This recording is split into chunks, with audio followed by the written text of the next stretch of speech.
Assalomu alaykum qadrdonlar. Biz Yakkasaroydagi 3 sotixga joylashgan obyektimizni hozir sizlarga ko'rsatib boramiz. E'tibor berasizlar. Mana shunaqa holatda ketgandan keyin xuddi mana shunaqa dizaynda chiroyli bo'lib chiqadi, ixchamgina va ko'rinishiga baho berasizlar. Shunaqa ixcham, chiroyli, har tomonlama qulay proyekt chiqyapti. Xo'p, e'tibor berasizlar. Planni bitta tanishtirib o'taman sizlarga. Undan keyin xonalarni aylanib chiqamiz. Chap tomonda darvozaxonamiz bo'ladi. Kirgandan keyin kalitkada o'ng qo'lda letniy kuxnya, sanuzel, o'tiradigan joylar bo'ladi. Mana shu chap qo'lda bizda terrasamiz bo'ladi. Kuxnyadan chiqqandan keyin terrasada o'tiriladi. Podvalga tushadigan zina bu yoqdan kirib boriladi. Kirganimizda hol, demak chap qo'lda kuxnya, общий sanuzel, родительский spalni ichida sanuzel bilan va mana bu joyda mehmonxonamizni joylashtirib berganmiz. Eniga 10 metrli uchastka. Orqada kichkinagina hovli qoldirganmiz havo aylanishi uchun. Hozir uni ham birgalikda ko'rib boramiz. Xo'p, e'tibor berasizlar. Proyekt bo'yicha aynan mana shu tomondan podvalga tushib kelinadi. Mana shu zina tagida ham podvalga yo'l bor. Yorug'lik mo'shni.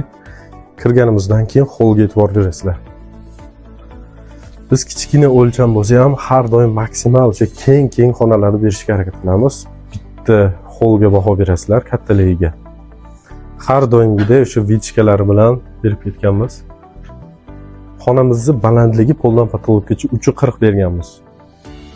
Havo aylanishi, ko'rinish, ertaga tepada o'sha ventilyatsiya qilamizmi, konditsioner sistema qilamizmi, bemalol aylantirsa bo'ladi, katalog pasayib qolmaydi.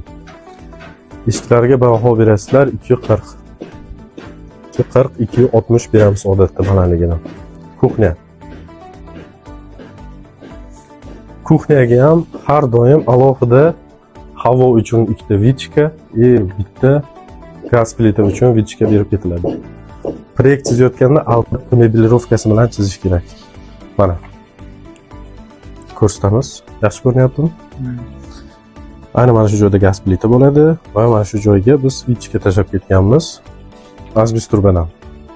Buni ertaga interyer dizayni qilinayotganda ham xuddi mana shu mebelirovkaga qarab turib bemalol joylashtirilsa bo'ladi. Albatta o'zgartirish kiritilishi mumkin, unaqa katta o'zgartirish bo'lmaydi. Shuning uchun proyekt qilayotganda har doim mebelirovkasi bilan zakaz qilish esdan chiqmasin. Xo'p. Kelganimizdan keyin mana shu kichkinagina koridor zona. Koridor uy qurayotgan odamlar uchun bu zarar hisoblanadi. Biz maksimal darajada koridorsiz proyekt qilishga harakat qilamiz. Ba'zi uylarni ko'rsangiz uzun koridor bo'lib ketadi, u juda ham noto'g'ri hisoblanadi. Maksimal darajada demak koridorni yo'qotishga harakat qilishimiz kerak. Bu yerda e'tibor beramiz. Agar ko'rinayotgan bo'lsa, bu общий sanuzel. Kichkina yer bo'lishiga qaramasdan kattagina mana shunaqa sanuzel berganmiz. Ko'rinyapti? Xo'p, keyingisi bizda e'tibor berasizlar, har bitta santimetrdan unumli foydalanishga harakat qilganmiz. Har bitta santimetrdan. Kirganimizdan keyin bu yerda sanuzel, родительский spalnimizni sanuzeli joylashgan. Shaxtalari bilan tashlab ketganmiz. Ertaga plitani teshib o'tirishmaydi-da, aynan o'sha shaxtadan bemalol kanalizatsiya turbalarini o'tkazilsa bo'ladi. Mana bu spalni. Spalnida ham e'tibor berasizlar, ikkita vichka bergan havo aylanib turishi uchun, toza havoni ta'minlash uchun. Va bu yerda biz doim proyektlarda mana ko'rgan bo'lsanglar, orqa hovli. Bu nima uchun kerak bo'ladi? Bu aynan mana shu xonaga tabiiy yorug'lik olib berish uchun, kislorod olib kirish uchun kerak bo'ladi. Va mana bu yerda ko'rayotgan bo'lsanglar, podvalga ham tabiiy yorug'lik olib tushish uchun xuddi mana shunaqa pryamkalar qilinadi. Mana bu yerda ham ko'rsatasiz, podvalda shunaqa yorug'lik berganmiz. Katta oynalar berilgan. Demak, zalga u tomondan kiramiz.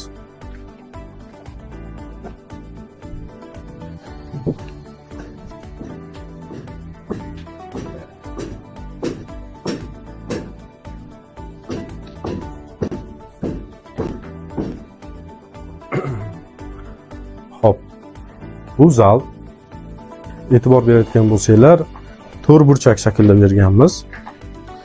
Har doim men harakat qilaman quyosh kamroq tushadigan o'sha soyali joyda o'sha zal joylashtirishga. Quyoshli asosiy tomonlarda o'zingiz yashashingiz kerak. Demak, mana shunaqa salqinroq bo'lsa ham orqa tomonga har doim mehmonxonani olib tashlashga harakat qilamiz. Razmerlariga e'tibor berasizlar, to'rtburchak bo'lgan.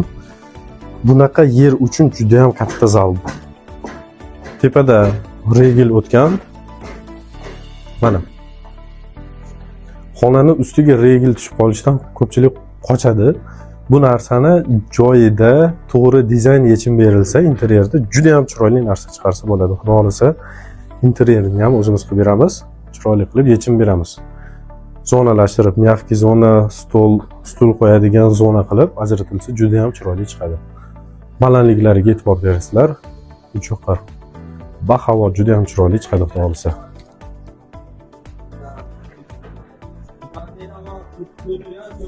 Xo'p, bu yerda podvalga tushish mumkin. Podvalda ko'rsatganmiz oldingi videolarda. Xo'p. Tepaga chiqish masalasi hozirda mansardaga zina qilinyapti, o'shaning uchun tepaga chiqish imkoniyati yo'qroq.